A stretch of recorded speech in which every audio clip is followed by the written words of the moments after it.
Well, historic news out of the United States this week, of course, with Donald Trump becoming the first president to be tried and convicted of criminal acts. Trump, of course, was found guilty by a New York jury of 34 felonies. He was charged with falsifying documents to cover up hush money paid to porn star Stormy Daniels after he did the horizontal foxtrot with her. But it wasn't long before he was addressing his loyal followers. This is a scam. There's a rigged trial because the people of our country know it's a hoax. They know it's a hoax. They get it. You know, they're really smart, and it's really something. So we're going to be appealing this scam. Remember, November 5th is the most important day in the history of our country. Now, despite the felony convictions, Trump can still run for president and he can still win, but he may now run into visa issues if he were to visit Australia if he ends up being sentenced for more than a year behind bars. Strong local angle. So, look, we have plenty of drones. Well done.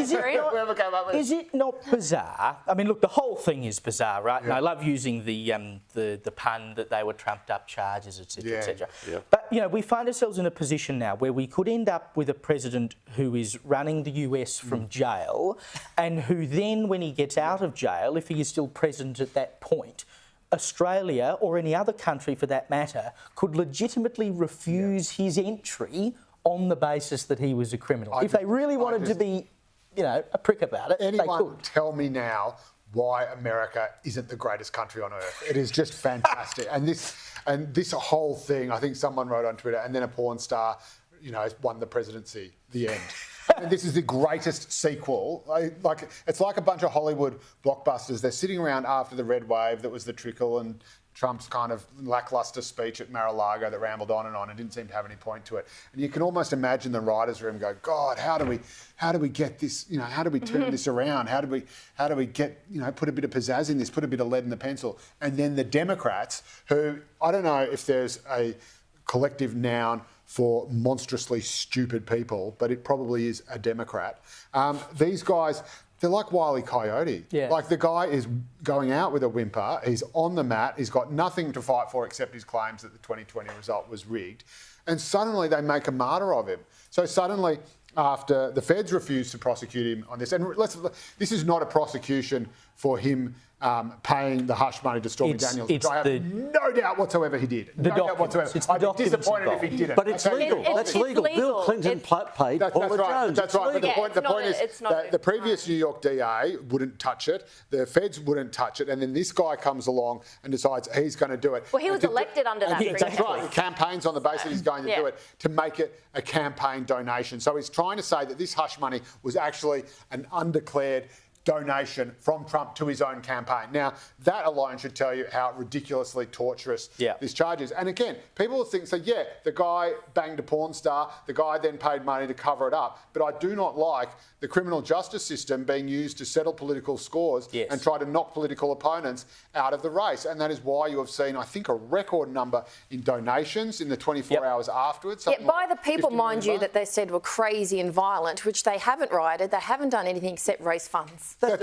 right. And people are now, Democrat voters are now saying, well, you know what, this is wrong. And I reckon there'll be a huge FU vote for Donald Trump. And from all the polls I've seen, if anything, they have gone up, and they've only gone up and up since he's been facing these charges. And the Democrat, they're like lemmings off a cliff. It's like they can put Trump in a jail cell, even though that's unlikely, but it's possible to go to jail.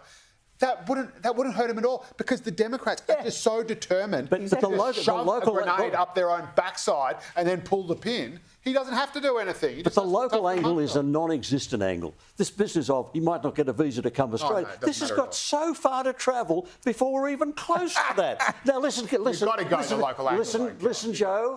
What you can hear is the sound of appeal court judges laughing up their capacious sleeves because they know what's going to happen the minute it hits the appeals court. I'm sorry, this was stupid.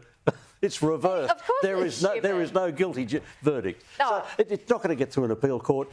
This is far from over. No. This is going to die. This was so set up.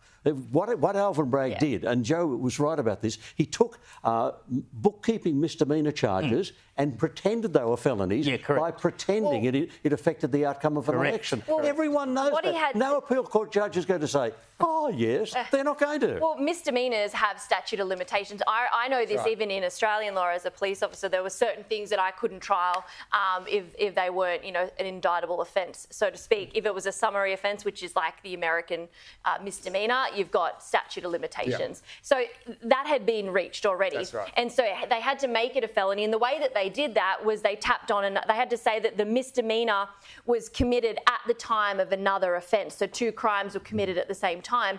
And in this particular case, they didn't even name what that alleged offence was that he committed at the same time to make the misdemeanour a felony to then get rid of the statute of limitations. It is. I actually don't think Hollywood could script something this good. They'd say, this is unbelievable. This is absolutely ridiculous. As if that would ever happen. Robert De Niro losing his mind. Have you seen? No, hang on. Have you seen the new movie where it's like the 2 states go against each other in America, and it's like this civil war, and it's like California and Texas joined together? That's terrible writing. That will never happen. But it's almost like that. It's that much of a joke. And if we get through this, Kel, and it does come to Australia, and then we'd say, sorry, you can't come into our country, President of the United States, because you're a criminal, we would be even more of a laughing stock than we already are. It would just be the cherry on the cake.